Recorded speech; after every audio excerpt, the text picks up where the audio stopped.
အားလုံးပဲမင်္ဂလာများကျွန်တော်ဆွေးနွေးမိထီလာနေဖြစ်သွားလိုက်ပါခင်ဗျာကျွန်တော်ဆွေးနွေးမိထီလာနေပြီးလူကြီးမျိုးပေါ်ယနေ့မိတ်ဆက်ပေးမယ်ပစ္စည်းလေးရတော့အုတ်ဖောက်ဆက်2ချက်ဖောက်နဲ့အုတ်ဖောက်ဆက်3ချက်ပေါက်ပစ္စည်းလေးရဖြစ်ပါတယ်တောင်ချမ်းမတ်စိတ်ဖြစ်ပါမယ်ခင်ဗျာဒီရဲ့အုတ်ဖောက်ဆက်2ချက်ဖောက်မှာဆိုလို့ရှိရင်သူကကျွန်တော်တို့ဒီဝက်အားနေနေရတော့9ရောက်ဝင်လာပါမယ်ကျွန်တော်တို့ model number လေးနေရတော့ဒီ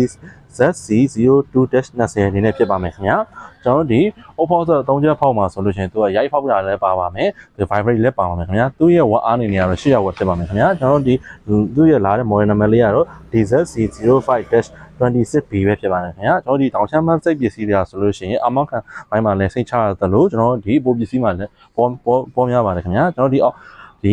တောင်ချမ်းမစိတ်ပစ္စည်းတွေဆိုလို့ကျွန်တော်တို့ကဒီနေ့1 year warranty ပါပါတယ်ခင်ဗျာကျွန်တော်ဒီအဖောက်ဆက်2ချက်ပေါက်3ချက်ပေါက်တွေကိုလူကြီးမင်းတို့နဲ့စိတ်ဝင်စားလို့ဆက်သွယ်မောင်းခြင်းနဲ့ဆိုလို့ရှိရင်ကျွန်တော်ဆွေးနွေးမိထီလာရဲ့ဖုန်းနံပါတ်ဖြစ်တဲ့39969839439442တင်ကားလေးနဲ့ရှင်းနေချက်တို့ကို